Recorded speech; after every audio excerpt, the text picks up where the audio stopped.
sir আপোনাৰ ৰিভলভাৰটো দিয়ক কিয় দিয়কচোন ছাৰ কি কৈ আছা তুমি মোক ৰিভলভাৰটো লাগে মোৰ ছোৱালীকেইজনীক গুলিয়াই দিবলৈ বলিয়া হৈছা নেকি তুমি নাই হোৱা ছাৰ ডাঙৰ হৈ কোনোবা পাখণ্ডৰ কামনাৰ বলি হোৱাৰ আগতে সিহঁতক মই নিজে গুলিয়াই হত্যা কৰিম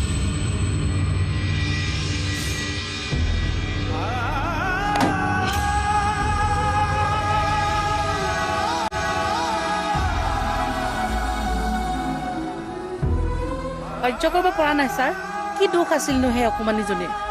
অভাৱত মাত্ৰ কেইটামান টকাৰ বাবে নিজৰ শৈশৱক বিসৰ্জন দি সিহঁতৰ ঘৰত কাম কৰি ঘৰখন চলাই আছিল আৰু সেই পাখণ্ডকেইটাই কিমান চাগে কষ্ট পাইছিল যেতিয়া তাইৰ ওপৰত পাশবিক অত্যাচাৰ চলাইছিল কিমান যে কষ্ট পাইছিল যেতিয়া তাইৰ গাত কেৰাচিন তেল ঢালি জীয়াই জীয়াই জ্বলাই দিছিল ময়ো শুব পৰা নাই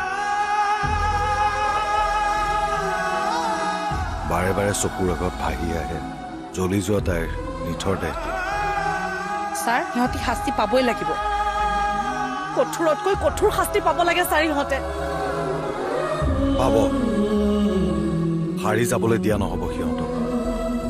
পাখণ্ডকেইটাৰ এটাই শাস্তি হ'ব লাগে মৃত্যুদণ্ড